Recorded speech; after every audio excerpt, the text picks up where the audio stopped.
এই অসাধারণ মাসের শেষে এসে আমরা সবাই হয়তো এই চিন্তায় বিভোর যে আমাদের ইবাদত, আমাদের উপাসনা কি যথেষ্ট ছিল? আল্লাহ কি আমাদের নামাজে, ভোরে ঘুম থেকে ওঠা আর মনোযোগ দেবার, তার প্রতি যথাযথ দুয়ার ক্ষেত্রে অলসতাগুলো উপেক্ষা করবেন? আমাদের অর্জনের অনুভূতিও হচ্ছে, আবার একই সাথে অনুশোচনাও করছি যে সময়ের যথাযথ সদ্ব্যবহার হয়তো করিনি। আর আমাদের সবারই এই অনুভূতি হচ্ছে, কেউ কারো চাইতে ভালো অবস্থানে নেই আমরা, শুধু আল্লাহই জানেন আমাদের অবস্থা। তাই বাহ্যিক অবস্থা আর এই যে আমি এখানে দাঁড়িয়ে আপনাদের উদ্দেশ্যে কথা বলছি আর আপনারা শ্রোতা হিসেবে আমার কথা শুনছেন, এটা কিন্তু আপনাদের চাইতে আমার অবস্থানকে সম্মানিত বলে প্রমাণ করে না। আমরা সবাই আল্লাহ আজ্জা ওয়া জাল্লার সামনে একই স্থানে অবস্থান করছি, আর এটা নিয়ে আমাদের সবারই চিন্তা করা দরকার। কিন্তু একই সাথে আমাদের দিনে এমন অনন্য কিছু আছে যেটা আমি আপনাদেরকে বলতে চাই। এই যে আমরা এই মাসকে বিদায় জানাচ্ছি, এটা আমার মতে খুবই গুরুত্বপূর্ণ। আর সেটা হলো ক্ষমার ব্যাপারে আমাদের ধারণা। এই মাসের বড় অনুপ্রেরণাগুলোর একটি হলো মাসটির প্রতিদিনই চাইলে আমরা আল্লাহর ক্ষমা অর্জন করতে পারি, আমাদের জীবন নতুন করে শুরু করতে পারি। এটাই হলো এই মাসের সবচাইতে বড় অনুপ্রেরণা, বড় উপহার। আর প্রত্যেক মুসলিমের এই বিষয়ে ভালোভাবে জানা দরকার, বিশেষ করে এই শেষ দিনগুলোতে। শেষের এই প্রত্যেকটি দিনই হতে পারে যে আপনার খাতা মুছে ফেলা হচ্ছে, আমার খাতা মুছে ফেলা হচ্ছে। আমরা যত গুনাহ করেছি সবকিছু মুছে ফেলা হচ্ছে, নতুন করে আবার শুরু করতে পারছি। আমরা যেন সদ্যজাত কোনো শিশুর মতো হয়ে গেছি, একদম শিশুর মতো। যদি আমরা এই শেষ কিছু দিনের, বিশেষ করে শেষ কিছু রাতগুলোর সঠিক সদ্ব্যবহার করতে পারি, আমাদের এই দৃষ্টিভঙ্গি হওয়া উচিত। কিন্তু একই সাথে দেখতে হবে যে কোরআনে শাস্তিপ্রাপ্ত প্রচুর মানুষের আলোচনা করা আছে। কোরআন ভর্তি জাহান্নামের বর্ণনা। কোরআনে প্রচুর বর্ণনা আছে দুর্নীতিপরায়ণদের, যাদের আমল কবুল হয় না, তাই না? যাদের আমল বিচার দিবসে কেড়ে নেওয়া হবে, তারা বিচার দিবসে বিস্ময় নিয়ে দাঁড়িয়ে আছে। সূরাতুল হাদিদে বিচার দিবসে অনেক মুসলিমদের কথা বলা আছে যারা আতঙ্কগ্রস্ত। তারা মুমিনদের সাথেই দাঁড়িয়ে আছে, জান্নাতের দিকে এগিয়ে যাচ্ছে, আর হঠাৎ করে একটি দেয়াল এসে পড়ল, আর তারা বলবে, আলাম নাকুন মাআকুম, আমরা কি তোমাদের সাথেই ছিলাম না? আমরা তো একত্রে থাকার কথা। আর তারা বলবে, না না, তোমরা আমাদের সাথে নও। যারা জান্নাতের দিকে যাচ্ছে তারা বলবে, বালা ওয়ালাকিন্নাকুম ফাতানতুম আনফুসাকুম ওয়া তারাব্বাসতুম ওয়ারতাবতুম ওয়া গাররাতকুমুল আমানিয়্যু হাত্তা জাআ আমরুল্লাহ ওয়া গাররাকুম বিল্লাহিল গুরুর। এটা কিন্তু খুবই ভয়ঙ্কর আয়াত। জান্নাতের দিকে ধাবমান যারা দেয়ালটির অন্যদিকে আছে তারা বলবে, হ্যাঁ তোমরা আমাদের সাথেই ছিলে, কিন্তু তোমরা নিজেদেরকে ফিতনায় ফেলেছিলে, তোমরা দিনকে গুরুত্ব সহকারে নাওনি। অতারাব্বাসতুম, তোমরা দেরি করেছিলে। তোমরা বলতে যে আমি বদলাবো, আমি হারাম ব্যবসা বন্ধ করব, আমি এই মন্দ কাজটি বন্ধ করে দেব, আমি নামাজকে আরো গুরুত্ব দেওয়া শুরু করব। কিন্তু তোমরা শুধু দেরিই করছিলে, পরে করব, আরেকটু আনন্দ করে নেই। যতদিন বসন্তকাল চলছে, এরপর সিরিয়াস হয়ে যাব। এই জিনিসটি শেষ হলে আমার সন্তানগুলোকে বিয়ে দেবার পর আমি হারাম ব্যবসা ছেড়ে দেব। এসব যা কিছুই ছিল, যত অজুহাতই ছিল, তোমরা শুধু মুলতুবি করতে। সেই মানুষগুলো পেছনের লোকদের বলবে, হ্যাঁ আমরা একসাথে নামাজ পড়তাম, আমরা একই এলাকায় থাকতাম, আমরা একে অপরকে সালাম দিতাম, ঈদেও একে অপরকে সাহায্য করতাম, কিন্তু দেখো তোমরা নিজেদেরকে ফিতনায় ফেলেছিলে। অতারাব্বাসতুম ওয়ারতাবতুম ওয়া গাররাতকুমুল আমানিয়্যু হাত্তা জাআ আমরুল্লাহ। আর প্রথমত মিথ্যে আশা তোমাদের ধোঁকায় ফেলেছিল, তারা প্রতারণা করেছে। এর অর্থ কি? তোমরা ভাবতে এতে মন্দ কাজ করার পরেও তোমরা যদি সময় পেয়ে একটুখানি দোয়া করো, একটুখানি নামাজ পড়ো, সেটাই যথেষ্ট। তোমরা ভেবেছো এতটুকুতেই জান্নাতে ঢুকে যাবে। ঠিক যেমন আল্লাহ বলেন, আম হাসিবতুম আন তাদখুলাল জান্নাহ, যেন তোমরা অচিরেই জান্নাতে প্রবেশ করবে। এই ধরনের চিন্তা তোমাদের ধোঁকায় ফেলেছে। অবশেষে আল্লাহর সিদ্ধান্ত এসে গেল, অগররাকুম বিল্লাহিল গুরুর। আর যে ধোঁকা দিত সে খুবই পারদর্শী, সে তোমাদের ধোঁকা দিল, তোমাদের সাথে প্রতারণা করলো। তোমরা একেবারেই নিশ্চিত ছিলে যে জান্নাতের গ্যারান্টি পেয়ে গেছো। এই আয়াতগুলো কোরআনে আছে, সেগুলো বেশ ভয়ানক। তো এই ক্ষমা চাবার মাসে যে আমরা আছি, আমরা কি উপায়ে বিভ্রান্তিহীন মানুষ হতে পারি? আমরা কিভাবে নিশ্চিতভাবে জানতে পারি যে আমরা সঠিক পথে যাচ্ছি, যে আমরা আসলে আল্লাহর ক্ষমা ভিক্ষা চাচ্ছি? আর একদিকে আপনারা যদি শুধু এই ধরনের আয়াতই পড়েন, তবে আপনি পুরোপুরি বিষণ্ণগ্রস্ত হয়ে যাবেন যে যাই করি না কেন কিছুই যায় আসে না। আমি জানিও না বিচার দিবসের দেয়ালটি কি ঠিক দিকে থাকবে নাকি ভুল দিকটায়। আমি জানি না আমার তাওবা কি আসলে আন্তরিক নাকি কৃত্রিম। আমি জানি না। তাহলে কিভাবে জানতে পারি? কোরআনের একটি স্থান নিয়ে এত আলিম কথা বলেছেন, কোরআনের এত স্পেশালিস্ট মুতাদাব্বিরিন এটা নিয়ে কথা বলেছেন যে এই স্থানে আল্লাহর ক্ষমাপ্রাপ্তির বিষয়টা সবচেয়ে বিস্তারিতভাবে আলোচনা করা হয়েছে। ইসলামে ক্ষমার দর্শনের পুরো বিষয়টি ব্যাপকভাবে একটি স্থানে আলোচিত হয়েছে। আর আমি এখান থেকে কিছু জিনিস প্রথমে আমার নিজের জন্য, এরপর সবার উদ্দেশ্যে আলোচনা করছি। যেমন এই খুতবার শুরুতেই বলেছি যে আমাদের সবার জন্যই এই আলোচনা। এই আয়াতগুলো সম্পর্কে আমি আপনাদের বলেছি, এর মানে এই নয় যে আমার এগুলোর দরকার নেই, এমন নয় যে আমি জান্নাতের গ্যারান্টি পেয়ে গেছি, আপনারা এখনো পাননি, বরং আমাদের সবার অবস্থা একই। এখানে আল্লাহ তাদের সম্পর্কে বলছেন যারা ইসলাম সম্পর্কে কথা বলে। আল্লাহ বলছেন, ওমান আহসানু কওলাম মিম্মান দাআ ইলাল্লাহ ওয়া আমিলা সলিহান ওয়া ক্বালা ইন্নানী মিনাল মুসলিমিন। আর তার চেয়ে কার কথা উত্তম যে আল্লাহর দিকে মানুষকে আহ্বান জানায় এবং নিজেও সৎ কাজ করে? এর মানে সে নিজেও আমলের ঊর্ধ্বে হতে পারবে না। শুধু কথা বলাই যথেষ্ট না, তার নিজেকেও আমল করতে হবে। ওয়াকালা ইন্নানি মিনাল মুসলিমিন, আর সে স্পষ্টভাবে বলে দেয় আমি মুসলিমদের অন্তর্ভুক্ত। এর দুইটি অর্থ, এক, সে মুসলিম হিসাবে গর্বিত, আর দুই, সে নিজেকে অন্যান্য মুসলিমের চাইতে উত্তম মনে করে না, সে নিজেকে বেশি ভালো মনে করে না। তাই আমরা সবাই একত্রে, সবারই একই অবস্থা। আল্লাহর সামনে অন্তত এই দুনিয়াতে কেউই একজনের চাইতে অন্যজন উত্তম অবস্থায় নেই। আর শুধু আল্লাহই জানেন যে বিচার দিবসে আমাদের অবস্থা কি হবে, আর আল্লাহ এখনো জানেন আমাদের অন্তরের অবস্থা কেমন। যে আয়াতটি দিয়ে আপনাদের বলতে চাচ্ছি এখানে, তা আশা দিয়ে শুরু হয়। এটা গুরুত্বপূর্ণ, কারণ আমাদের দিন আশা দিয়ে শুরু হয়, ভীতি প্রদর্শন দিয়ে নয়। এটা সাবধানবাণী দিয়ে শুরু হয় না। যদিও আমার খুতবা তাই দিয়ে শুরু হয়েছিল, কারণ আপনাদের অনেকেই ছোটবেলা থেকে সবচেয়ে বেশি যেটা শুনে বড় হয়েছিলেন তা হচ্ছে ইসলাম ভয় প্রদর্শন দ্বারা পূর্ণ। আমাদের দিনে অনেক ভয় দেখানো হয়েছে, এটা করলে আল্লাহ তোমাকে ধরবে। বাচ্চাকাল থেকে বাবা মা এটা বলে আসছে, তুমি হারাম কিছু করলে আল্লাহ তোমাকে অনেক শাস্তি দেবেন, এই ধরনের শাস্তি, জাহান্নামে ওই ধরনের শাস্তি, এই শাস্তি। এগুলো কোত্থেকে শুরু হয়? কুল। নবীজিকে বলতে বলা হচ্ছে কুল, ওদেরকে বলে দিন। এই কুলটি গুরুত্বপূর্ণ, কারণ মুসলিমদের জন্য তখন আশার বাণী তাদের রাসূলের মুখ থেকেই শোনা জরুরি ছিল, সাল্লাল্লাহু আলাইহি সাল্লাম। আর এই সুন্নতের ধারাবাহিকতা রক্ষায় আমরা এই আশা কিন্তু শুধু কিতাব থেকেই পাই না, বরং যারা রাসূল সাল্লাল্লাহু আলাইহি সাল্লামের উত্তরাধিকার বহন করেন তাদের কাছ থেকেও আশা পাই। এই লিগ্যাসি বহনকারী হিসাবে আপনি আমাদের উচিত ছিল অন্যদের আশার বাণী শোনানো। এই কুল শব্দের মধ্যেই, এই কুল শব্দটির মধ্যেই এই বিষয়টা সন্নিহিত। কুল ইয়া ইবাদিয়াল্লাযীনা আসরাফু আলা আনফুসিহিম, তাদেরকে বলে দিন আমার বান্দারা, আমার দাস, আমার বান্দা যারা নিজেদের বিরুদ্ধে চলে গিয়েছো। আরবিতে ইসরাফ মানে সীমা অতিক্রম করা, উচিতের বাইরে চলে যাওয়া। যদি আপনি বেশি খেয়ে খাবার গলা পর্যন্ত চলে এসেছে এমন অবস্থা হয়, তাহলে আপনি খাদ্য গ্রহণে ইসরাফ করেছেন, বেশি খেয়ে ফেলেছেন। যেখানে বেশি খরচ করা উচিত নয় সেখানে অতিরিক্ত খরচ করে ফেললে আপনি খরচে ইসরাফ করেছেন। প্রতিশোধ নিতে গিয়ে কারো উপরে চরের বিপরীতে যদি 10 গুণ চর দিয়ে বসেন, তাহলে আপনি প্রতিশোধ গ্রহণে ইসরাফ করলেন। ইসরাফ মানে বাড়াবাড়ি করে ফেলা। আল্লাহ বলছেন আমার বান্দারা যারা নিজেদের বিরুদ্ধে বাড়াবাড়ি করে ফেলেছো, তারা অনেক ক্ষেত্রে যা করার তার চাইতে বেশি করে ফেলেছে। কিন্তু আল্লাহ বলেননি ইসরাফ কোন ক্ষেত্রে, সম্পদের ইসরাফ নাকি কথাবার্তার ইসরাফ নাকি গাফলতির ইসরাফ। ইসরাফটা কিসের এখানে, বাড়াবাড়ি কোথায় হয়েছে? আল্লাহ এটা নির্দিষ্ট করেননি, কারণ আমরা অনেক কিছুতেই বাড়াবাড়ি করি। আপনি অতিরিক্ত অলস হতে পারেন, আপনি বাড়াবাড়িভাবে রাগী হতে পারেন, আপনি অতিরিক্ত লোভী হতে পারেন, আপনি অনেক কিছুতেই বাড়াবাড়ি করতে পারেন, অনেক কিছুতে অতিরিক্ত করতে পারেন। আর আল্লাহ বলছেন তোমরা যেই বাড়াবাড়ি করে ফেলেছো নিজেদের বিরুদ্ধে, এটা আরেকটা জিনিস। আল্লাহ কিন্তু বলতে পারতেন ইয়া ইবাদিয়াল্লাযীনা আযলামু, যারা পাপ করেছো, যারা ইরতাকাবু সাইয়্যাতু, পাপ কাজ সংগ্রহ করেছো। না, বরং বললেন আসরাফু আলা আনফুসিহিম। এটা কি ইঙ্গিত দিচ্ছে? ইসরাফ হয় যখন কেউ নিজের জন্য বেশি বেশি চায়, আর নিজের জন্য বেশি চাবার কারণে আপনি ভাবছেন এটার ফলে আপনি বেশি কিছু পাবেন। আর আল্লাহ এই আয়াতের বাস্তবতা বলছেন, তিনি বললেন আসরাফু আলা আনফুসিহিম, তিনি লি আনফুসিহিম বলেননি। তিনি বলেছেন তোমরা নিজেদের বিরুদ্ধে বাড়াবাড়ি করেছো, নিজের জন্য করনি। তুমি ভাবছিলে তুমি গিয়ে সীমা অতিক্রম করেছো কারণ এতে তোমার জন্য কিছু থাকবে, কিন্তু বাস্তবতা হলো প্রত্যেকবার এমনটা করার সময় এটা তোমার বিরুদ্ধেই গিয়েছে। আলা আনফুসিহিম লা তাকনাতু মির রাহমাতিল্লাহ। তুমি যদি এটা মেনে নাও আর আমি যদি মেনে নেই যে আমরা কিছু জিনিস বাড়াবাড়ি করেছি, কিছু জিনিসের সীমা অতিক্রম করেছি, তাহলে আল্লাহ বলছেন কোনোভাবেই আশাহত হইও না। এটা হলো সিদ্দাতুল ইয়াইস আল কুনুত। সিদ্দাতুল ইয়াইস প্রচন্ড হতাশা, খুবই বিষণ্ণতা। এখানে কি শিখতে পারছি? গুনাহ, মন্দ কাজ, এগুলো আমাদেরকে হতাশ করে দেয়। তারা এমন অনুভূতি আনে যে আল্লাহ তো আর আমাকে ক্ষমা করবেন না, আমার অবস্থা তো খুব খারাপ, তাই না? ক্ষমা চাবার অর্থটাই বা আর কি? আমি কি করছি জানেন? আমি কি কি কাজ করি সেগুলো জানেন?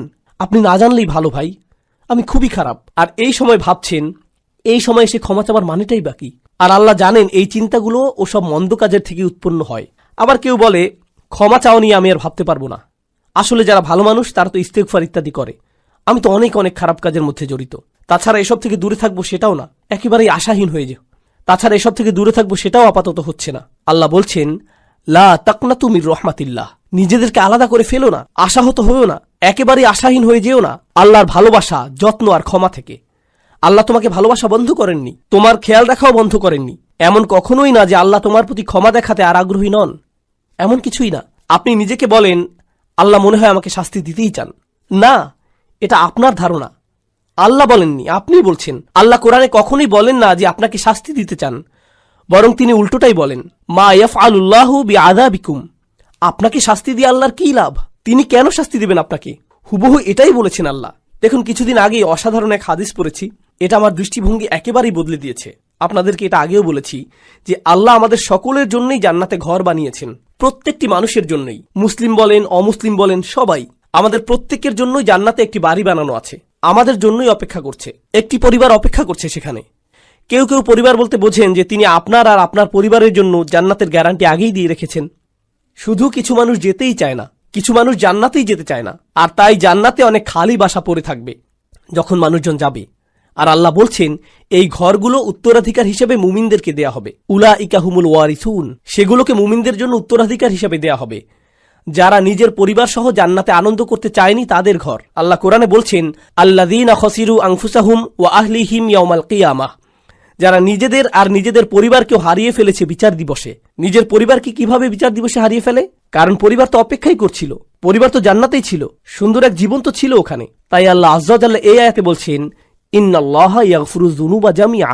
দয়া করে খোলা কানে এই আয়াতগুলো শুনুন। রমজানের আর যে কয়দিন বাকি আছে সেগুলোর সুযোগ নিন, নিজেদের জন্য আর আপনার পরিবারের জন্য হলেও। ইন্নাল্লাহা ইয়াগফিরুয যুনুবা জামিআ, আল্লাহ ক্ষমা করে দিবেন সমস্ত গুনাহ, সব একত্রেই। আর এটা কোরআনের একটা মিরাকল। কোরআনের সবচেয়ে বড় উপহারগুলোর একটি এই যে আল্লাহ বলেছেন জুনুব, তিনি সাইয়্যাত বলেননি। কারণ আরবিতে সাইয়্যাত হলো গুনাহ, আর জুনুব তার চাইতে ছোট। আর আল্লাহ বলছেন তিনি ছোটগুলোকেও ঢেকে রাখবেন। আসলে ছোটগুলোর নাকচ করা বড়গুলোকেও অন্তর্ভুক্ত করে ফেলে। যেমন আল্লাহ যদি বলেন আমি তোমার বড় গুনাহগুলো মাফ করে দেব, এর মানে তিনি ছোট গুনাহগুলো হয়তো বাদ দেবেন। তিনি বলছেন আমি তোমার ক্ষুদ্রতম গুনাহটিকেও ক্ষমা করব, তোমার আমলনামা এতই পরিষ্কার করে দেব যে তাতে একটুও দাগ থাকবে না, সবকিছু চলে যাবে। জামিআন, সবকিছু একত্রেই। ইন্নাহু হুয়াল গফুরুর রহিম, কোনো সন্দেহ নেই তিনিই একমাত্র যিনি প্রচণ্ডভাবে ক্ষমাশীল, প্রচণ্ড ক্ষমাশীল তিনি। আর তিনি সর্বক্ষণই প্রেমময়, সর্বক্ষণই করুণাময়, সর্বক্ষণই যত্নশীল। এটাই ক্ষমার ব্যাপারে প্রথম বার্তা দেবার কথা ছিল। আল্লাহ সবকিছু মাফ করে দিতে প্রস্তুত। আল্লাহ আপনার সবকিছু একেবারে নতুন করে শুরু করতে প্রস্তুত। তবে সেটাই কিন্তু একমাত্র নয়। কেউ এই আয়াত পড়ে ভাবলো এটাই আয়াতটির বার্তা। না না না না, দেখুন আমের বা নির্দেশ কিন্তু এখনো চলছে। তাই পরের আয়াতটি পড়ার পদ্ধতি হলো উল ইয়া ইবাদিয়াল্লাযীনা আসরাফু আলা আনফুসিহিম আনিবু ইলা রাব্বিকুম। এটা ঠিক এমনই, এভাবেই বোঝানো হচ্ছে। এর মানে হলো আমার বান্দারা এখন যেহেতু জানো যে আমি সবকিছুই ক্ষমা করে দেব, আমার কাছে ফিরে আসো, নিজের মালিকের কাছে ফিরে আসো। এই বার্তার পরের অংশ এটাই। ক্ষমার আলোচনা ওখানেই শেষ হয়নি, তার কাছে ফিরে আসুন। তিনি বলছেন আমি ক্ষমা করতে প্রস্তুত, কিন্তু আমার ক্ষমা বিনামূল্যে নয়, এটা অর্জন করতে তোমাকে কিছু একটা করতে হবে। আমার কাছে ফিরে আসো। আনিবু ইলা রব্বিকুম, নিজের অন্তর তোমার রবের দিকে ফিরিয়ে দাও। আমার কাছে ফিরে আসো। আনিবু ইলা রব্বিকুম, নিজের অন্তর তোমার রবের দিকে ফিরিয়ে দাও। দেখুন আরবিতে তওবা আক্ষরিকভাবেও হতে পারে, আল্লাহর দিকে অন্তর ফিরে আসা তওবা হয়, আবার শারীরিকভাবে ফিরে আসাকেও তওবা বলা যেতে পারে। ইনাবা শুধু অন্তরের জন্য। আরবিতে ইনাবা ব্যবহৃত হয় যখন অন্তর আল্লাহর দিকে ফিরে আসে। তাই আল্লাহ বলছেন তোমার অন্তর কোথায়, কি নিয়ে ব্যস্ত তুমি, কি নিয়ে বিভ্রান্ত তুমি? তোমার মালিকের কাছে ফিরে যাও, তিনি ক্ষমা করতে প্রস্তুত। ওয়াসলিমু লাহু। এরপর তিনি বলছেন যেহেতু তোমার অন্তর আমাকে দিয়েছ, এখন তোমার সত্তাকেও আমার প্রতি সমর্পণ করো, ইসলামে থাকো, নিজেকে সমর্পণ করো, মান্য করতে প্রস্তুত হও। ওয়া আসলিমু লাহু মিন ক্বাবলু আন ইয়াতিয়াকুমুল আযাব সুম্মা লা তুনসারুন। শাস্তি আসার পূর্বেই এরপর আর সাহায্য প্রাপ্ত হবে না। এখন আল্লাহ শাস্তির কথা বলেছেন, এমন না যে আয়াতে শাস্তির কথা নেই, আছে, কিন্তু শুরু হয়েছে কি দিয়ে? শুরু হয়েছে উৎসাহ দিয়ে, যে দেখো আমি সব ক্ষমা করতে প্রস্তুত, কোনো শাস্তিই তোমাকে দেয়া হবে না। তুমি যদি চাও তবে আমার কাছে ফিরে আসো, নিজেকে আমার কাছে সমর্পণ করে দেওয়া উচিত তোমার, আর তাড়াতাড়ি করো এটা। এমন ভেবো না যে অনেক সময় হাতে আছে, এমন লোকদের অন্তর্ভুক্ত হয়েও না বিচার দিবসে যাদেরকে বলা হবে তারা বাস্তুম, ভেবেছিলে তোমাদের হাতে অনেক সময় যে দেরি করলেও হবে, তাই না? এটা যেন ফি মানাতা আখারতুম, তুমি বিলম্ব করেছিলে, অনেক সময় আছে আরো, থাকুক, বাদ দাও। এই ধরনের কথাবার্তা, এমন ধরনের লোক হবে না। আল্লাহ বলছেন শুরু করে দাও মিন কবলি। এই মিনকে বলে মিনাত তাজিল, শাস্তি আসার ঠিক আগে আগে। আমি বলছি শাস্তি হতে কিন্তু দেরি নেই, কাছেই। বিচার দিবসের কথা বললে অনেকে মনে করেন বিচার দিবস অনেক দেরি, তাই না? ইন্নাহুম ইয়ারাউনাহুম বাঈদা, তারা মনে করে ওটা হতে অনেক দেরি। অনারাহু করিবা, কিন্তু আমাদের প্রত্যেকে আমরা কখন যাব? আমরা কি ঈদের দিন আদৌ দেখতে পাবো? কে জানে, কে জানে আমরা কবে যাব? কে জানে মৃত্যুর ফেরেশতার কাছে আল্লাহ কি লিখে দিয়েছেন? আমরা পার্কিং লট পর্যন্তও কি যেতে পারবো? কে জানে, আমরা কেউ জানি না। আর আমাদের মৃত্যু হলেই মান মাতা ফাকাদ কামা কিয়ামাহু, যে চলে যায়, যেই মারা যায় তার কেয়ামত শুরু হয়ে যায়। আপনার কেয়ামতের জন্য ইয়ামুল কেয়ামা, পুনরুত্থান দিবসের জন্য অপেক্ষা করতে হবে না। 1 সেকেন্ডেরই ব্যাপার এটা। আর ফেরেশতা যখন চলে আসবেন, তিনি বলবেন না, ও সরি, আপনার 5টা একটা মিটিং আছে না, তাহলে পরে আসছি। এমনটা কিন্তু হবে না। যখন যাবার সময় চলে আসবে, যেতেই হবে, কোনো দেরি হবে না। তাই আল্লাহ বলছেন, আর দেরি করো না, নিজের অন্তরকে আমার দিকে ফিরিয়ে আনতে আর সমর্পণ করতে বিলম্ব করো না। ওয়া আনিবু ইলা রাব্বিকুম ওয়া আসলিমু লাহু। তাছাড়া আমাদের দিনের সৌন্দর্যটা দেখুন। কেউ যদি খুতবাতে বসে বসে সিদ্ধান্ত নেয় যে সে আল্লাহর দিকে ফিরে আসবে, সে এখনো কিন্তু কিছুই করেনি। সে কিন্তু এখনো তার জীবনধারা সম্পর্কিত কিছুই বদলায়নি। সে এখনো তার আয়ের উৎস নিয়েও কিছু করেনি, কিংবা তার আচরণেও পরিবর্তন আসেনি। সে শুধু অন্তরে নিয়ত করেছে যে সে ভিন্ন মানুষ হয়ে যাবে। আর সে বের হয়ে যাবার সময়, কিংবা সে তার পরিবারের সাথে দেখা করার আগেই আল্লাহ হয়তো তার জীবন নেবার সিদ্ধান্ত নিলেন, সে ক্ষমা পেয়ে যাবে। সে তো পরিষ্কার, সে আল্লাহ দিকে ফিরে এসেছিল, এটাই যথেষ্ট। সুবহানাল্লাহ। আমি একজন লোককে চিনতাম নিউ ইয়র্কের এক মসজিদে, বেশ বড় মসজিদ, ম্যানহাটনের 96 স্ট্রিট, সেখানকার সবচেয়ে বড় মসজিদ। আর এটার সামনেই বিশাল বড় একটা অ্যাপার্টমেন্ট কমপ্লেক্স। সেখানে এক হিন্দু লোক বাস করত। মসজিদটাও সেখানে যুগ যুগ যাবৎ ছিল। সে প্রতিদিন সেই দিক দিয়ে যেত আর শুনত, কারণ তারা মাইকে আজান দিত।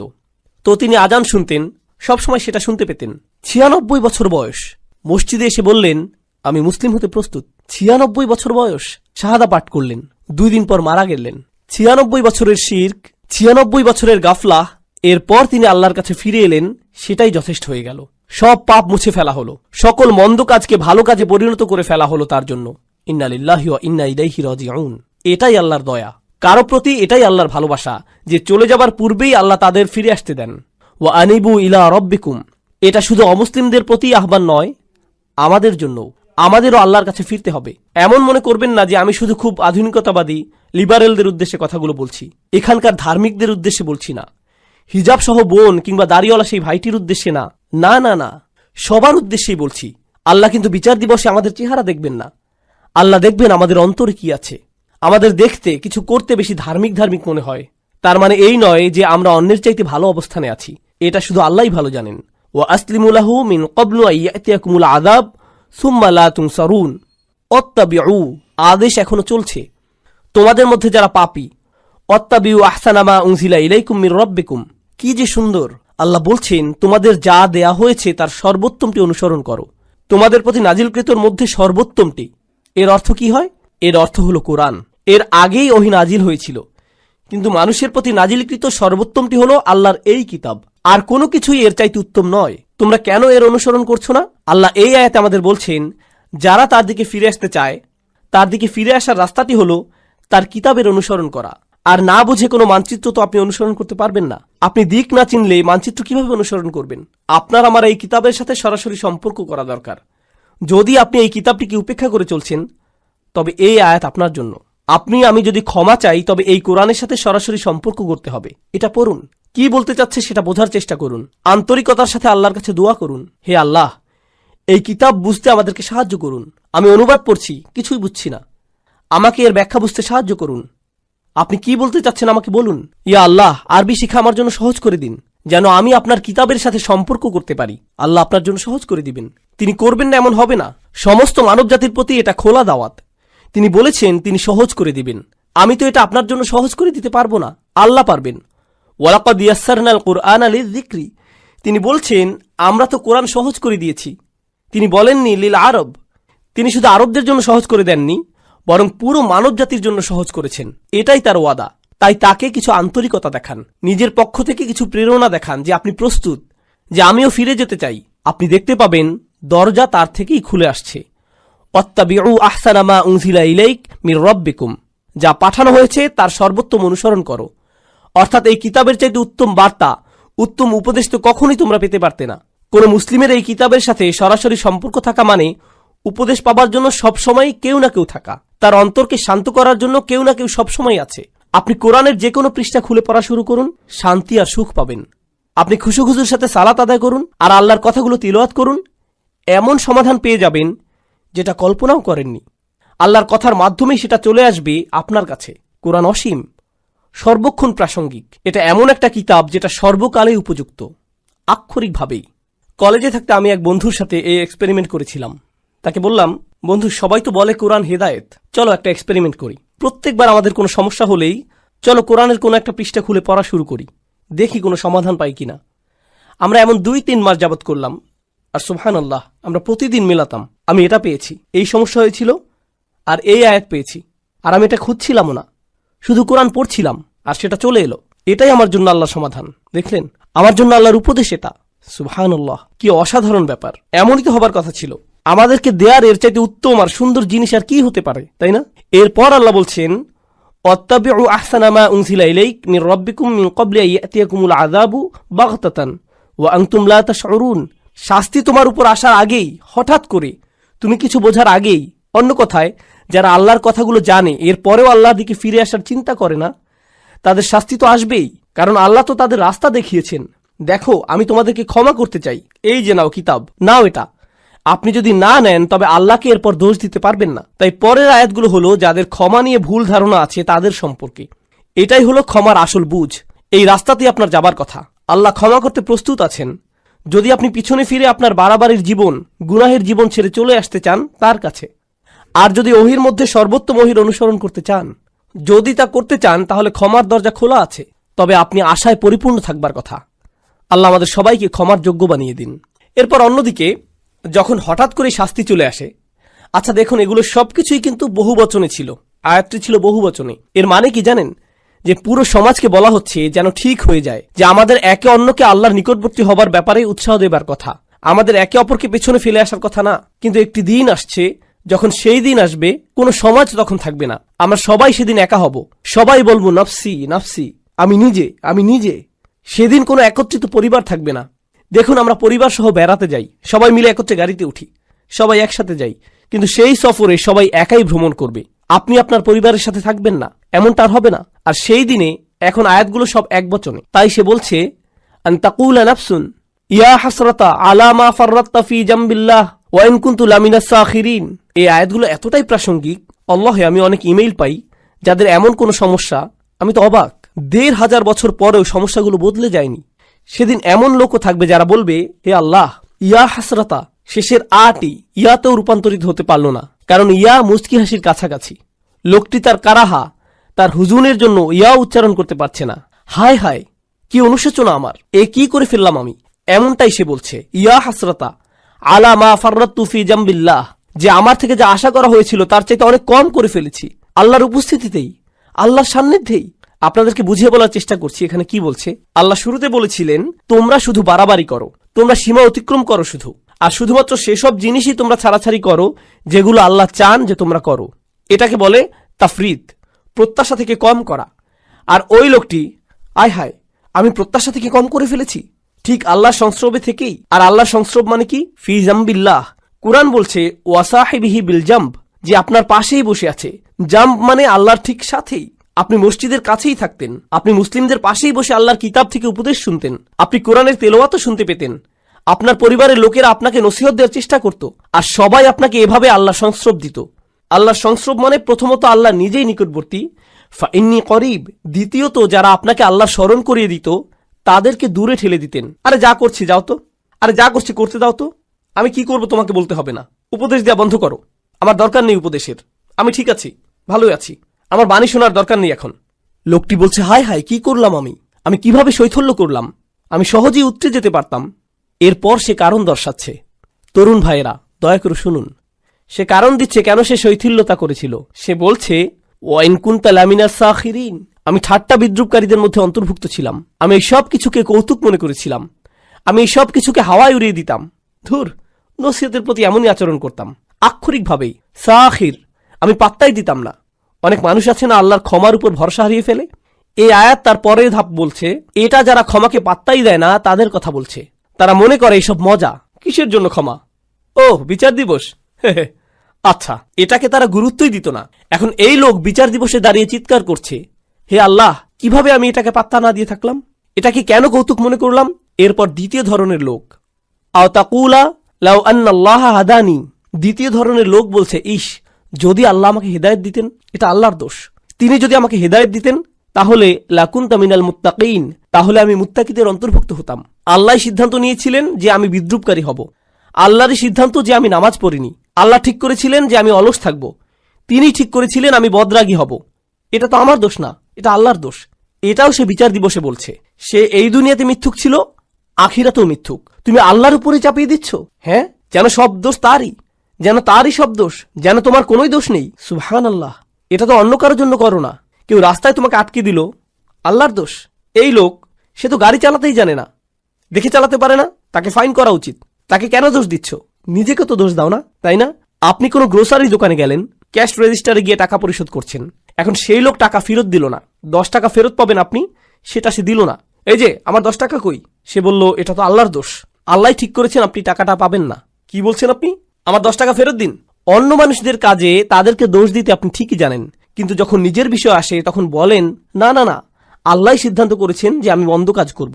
আসলেই মুনাফিক। এভাবেই চলবেন আপনি? এই অজুহাতের পেছনেই লুকাবেন আপনি? এই কথা বিচার দিবসেও বলছেন? আমি তো মুত্তাকিই হতাম যদি আল্লাহ হেদায়েত দিতেন। তিনি আমার গোমরাহির সিদ্ধান্ত নিয়েছেন, পুরোটাই আমার তাকদীর। আও তাকুল আহিনা তারাল আযাব লাউ আন্না লি কাররাতান। এরপর যখন সে শাস্তি দেখতে পেল, বলল আচ্ছা আচ্ছা আচ্ছা ঠিক আছে, আসলে আমারই দোষ, আমি মানছি। যখন সে শাস্তি দেখতে পেল, আমাকে আরেকটি সুযোগ দিন। লাউ আন্না লি কাররাতান, যদি আমি আরেকটি সুযোগ পাই, ফা আকুনা মিনাল মুহসিনিন, আমি তবে শুধু মুসলিম না, শুধু মুমিন না, আমি মুহসিনিনদের অন্তর্ভুক্ত হয়ে যাব। মুহসিনের সংজ্ঞা কি? আল্লাহর ইবাদত করা যেন তাকে দেখতে পাচ্ছেন। এখন আল্লাহ শাস্তি দেখার পর সে বলছে আমি আল্লাহর ইবাদত করব যেন শাস্তি দেখতে পাচ্ছি, আমার ইহসান থাকবে, আমি প্রস্তুত। ইয়া আল্লাহ, আমাকে একবার ফেরত পাঠান, আমি খুব ভালো হয়ে যাব, আমি বদলাতে একদম রাজি আছি, শুধু একটা সুযোগ দিন, আপনি তো আর রহমান, আমাকে তো সুযোগ দিবেন। এই ধরনের কথাগুলো মানুষেরা বলবে, এসব অজুহাত তারা দেবে, কারণ ক্ষমা পাওয়ার মানে কি তারা বুঝতেই পারেনি। আর আল্লাহ তাদের কি উত্তর দেবেন? খুতবা শেষ করতে করতে বলছি, বালা, না না না, বরং উল্টো। প্রথম যে লোকটি বলেছিল ইয়া আল্লাহ আমার শৈথল্য হয়ে গিয়েছে, আমি দুঃখিত, না, আপনার দুঃখিত হওয়াতে কিছু যায় আসে না। দ্বিতীয় লোকটি যে বলল যদি আল্লাহ আমাকে হিদায়াত দিতেন তবে আমি ঠিক থাকতাম, আল্লাহ বলছেন এই যুক্তি এখানে চলবে না। বালা, ইয়া আল্লাহ আমাকে আরেকটি সুযোগ দিন, এবার ঠিকই ভালো হয়ে যাব, সত্যি বলছি, এবার সবকিছু ঠিকঠাক মতো করব, খুবই গুরুত্ব সহকারে করব, আর ঠাট্টার পাত্র বানাবো না এবার। আল্লাহ বলছেন না, সেই সময় শেষ। আমি তোমাকে বার্তা পাঠিয়েছিলাম যে আমি সব মাফ করে দিব, কিন্তু তুমি পাত্তা দাওনি, তুমি ছুঁড়ে ফেলেছিলে, সেই আমন্ত্রণে থুতু দিয়েছিলে, তুমি এটাকে কৌতুক ভেবেছিলে, সেটা তোমার দোষ, সব তোমার দোষ।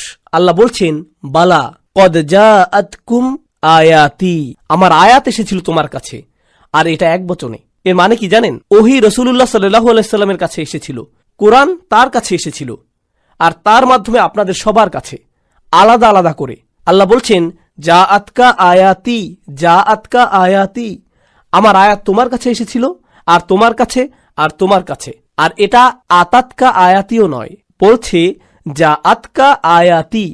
যা মানে অনেক দূর থেকে আসা। আমি সপ্ত আসমান থেকে কোরআন পাঠিয়েছিলাম, অগণিত ফেরেশতা সহ পাঠিয়েছিলাম আল্লাহর শেষ রসুল সাল্লাল্লাহু আলাইহি সাল্লামের কাছে। তিনি রক্তাক্ত হয়েছিলেন যেন তুমি একদিন কোরআন পড়তে পারো, আমরা যেন কোরআন তেলাওয়াত করতে পারি। এজন্য মানুষ জীবন দিয়েছে, মানুষ জীবন বিকিয়ে দিয়েছে, যেন একদিন মানুষ লা ইলাহা ইল্লাল্লাহ বলতে পারে, যেন একদিন কিতাবটি খুলে ফাতিহা পড়তে পারি। সেই আয়াত তোমার কাছে এসেছিল, ফাকাযযাবতা বিহি, আর তুমি ভেবেছিলে এই সবকিছুই মিথ্যে, সেগুলো উপেক্ষা করেছো। অস্তাকবারতা, তুমি অহংকারপূর্ণ ছিলে, আমার বাণীর প্রতি আর আমার কিতাবের প্রতি অহংকার করেছিলে। এত দূর থেকে আসা বার্তাকে উপেক্ষা করার সাহস করেছো তুমি, এটাই তুমি ছিলে না? ওয়াকুনতা মিনাল কাফিরিন, তুমি তো সবসময় কাফির ছিলে। চাইলে এখন আল্লাহর কাছে এসে সারাদিন ধরে কাঁদতে পারো, এটাই হলো ক্ষমার প্রকৃত বুঝ। আল্লাহর আয়াত আমাদের সবার কাছে এসেছে। এই মাসে আমরা ওহী আগমন উদযাপন করি, এই মাসে আমরা বলতে পারি ইয়া আল্লাহ আপনার আয়াত এসেছে আমার কাছে, আমাদের সবার কাছে আপনার আয়াত এসেছে। আর আমরা এগুলোর প্রতি অহংকারী হব না, আমরা এগুলো উপেক্ষা করব না, আমরা গুরুত্ব সহকারে নেব সেগুলো। কোরআনের সাথে আপনার সম্পর্ক এই মাসেই ঠিক করুন, যেন মাস শেষ হবার পরেও সেটা চালিয়ে যেতে পারেন, সেসব মানুষদের অন্তর্ভুক্ত হন। দোয়া করি যেন আমি তাদের মধ্যে হতে পারি, যেন আপনারা তাদের মধ্যে হতে পারেন, যেন আল্লাহ আমাদের জন্য কোরআনের সান্নিধ্যে যাওয়াটা সহজ করে দেন। যত দিন যায় আরো কাছে যেন যেতে পারি, অলসতা যেন আমাদের কখনো ছুতে না পারে। এই উপহার, এই ভালোবাসা কোরআনের প্রতি যা আল্লাহ আমাদেরকে দিয়েছেন, সেটা যেন আমরা সবার কাছে ছড়িয়ে দিতে পারি, সেই দোয়া করছি। এই উপহারের মহত্ব ও গুরুত্ব যেন আমরা আমাদের সন্তানদের মাঝে ছড়িয়ে দিতে পারি, তাদের মধ্যেও যেন এই ভালোবাসা গড়ে ওঠে। আপনার বাচ্চাকে ভিডিও গেম কিনে দিলে কত খুশি হয় খেয়াল করেছেন? তাদের চেহারার আনন্দ লক্ষ্য করেছেন? ঈদ আসছে, তাদেরকে আমরা খেলনা দেব, তখন তাদের চেহারার আনন্দ দেখেন, কত খুশি তারা, কিভাবে চিৎকার করছে। এটাকে আরবিতে ফারাহ বলে। আল্লাহ কোরআন সম্পর্কে বলছেন ফাবিযালিকা ফালিয়াফরাহু, এই কোরআনের কারণেই তোমাদের উচিত খুশিতে উৎফুল্ল হওয়া। কোথায় সেই খুশি? কোরআন নিয়ে সেই আনন্দ কোথায়? আমাদের কিভাবে নবীজি সাল্লাল্লাহু আলাইহি সাল্লাম বলবেন ইয়া আহলাল কোরআন, হে কোরআনের মানুষ, কোরআনের লোকজন, সেটা কোথায়? আজকেই ঠিক করার সময়। কালকের জন্য অপেক্ষা করবেন না, আজ রাতের জন্য অপেক্ষা করবেন না। কোরআনের মানুষ হয়ে যান, আল্লাহর নিকটবর্তী হবার মতো মানুষ হয়ে যান, তার ক্ষমা অর্জন করে নিন, তার আমন্ত্রণ গ্রহণ করুন। আল্লাহ যেন আমাদের সবাইকে তার ক্ষমা, তার ভালোবাসা, তার করুণার যোগ্য বানিয়ে দিন। যেন আল্লাহ আয্যা ওয়া জাল্লা আমাদের সবাইকে, আমাদের সন্তানদেরকে, আমাদের পিতামাতা, আমাদের আত্মীয়দের তার জান্নাতে প্রবেশ করিয়ে দিন। আল্লাহ আয্যা ওয়া জাল্লা যেন সকল মুসলিমদের সকল ভুল মাফ করে দেন। আল্লাহ আয্যা ওয়া জাল্লা যেন সমস্ত রোজা, সকল ইবাদত কবুল করে নেন, এমনকি যেগুলো ভুলে ভরা, অলসতায় ভরা সেগুলোও। আল্লাহ যেন আমাদের সবাইকে তেমন বানিয়ে দিন। বিচার দিবসে তার ছায়ার নিচে দাঁড়ানোর তৌফিক দিন। বারাকাল্লাহু লি ওয়া লাকুম ফিল কুরআনিল হাকিম ওয়া নাফা'নি ওয়া ইয়্যাকুম বিল আয়াতি ওয়াজ যিকরিল হাকিম। আসসালামু আলাইকুম ওয়া রাহমাতুল্লাহি ওয়া বারাকাতুহু।